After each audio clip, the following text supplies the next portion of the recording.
વૈશાખ વદ અમાસના દિવસે શનિદેવની જન્મજયંતિનો વિશેષ અવસર ઉજવાઈ રહ્યો છે। આ વિશેષ દિવસે ભાવનગરના શનિ મંદિરોમાં ભક્તોની મોટી સંખ્યામાં ભીડ જોવા મળી રહી છે। સૂર્યપુત્ર શનિદેવ અને માતા છાયાદેવીના પુત્રની જન્મજયંતિ દર વર્ષે વૈશાખ વદ અમાસના દિવસે ઉજવવામાં આવે છે। શાસ્ત્રો અનુસાર આ દિવસે કરવામાં આવતા જપ તપ અને દાનનું ફળ 1000 ગણું મળે છે।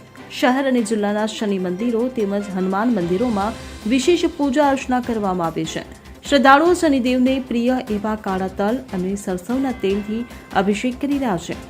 ભક્તો શનિ સહસ્ત્ર, શનિ ચાલીસા અને શનિ સુક્તમના પાઠ દ્વારા દેવને રીઝવવાનો પ્રયાસ કરી રહ્યા છે।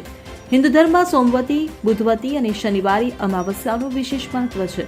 આજે ગ્રીષ્મ ઋતુના છેલ્લા માસ વૈશાખનું સમાપન થઈ રહ્યું છે।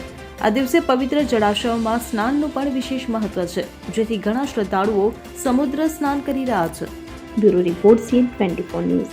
હવે જુઓ દેશ દુનિયાની તમામ ખબરો તમારી આંગળીના ટેરવે। ઉઠાવો મોબાઈલ અને Google Play Store પરથી ડાઉનલોડ કરો અમારી CN24 ન્યૂઝ મોબાઈલ એપ।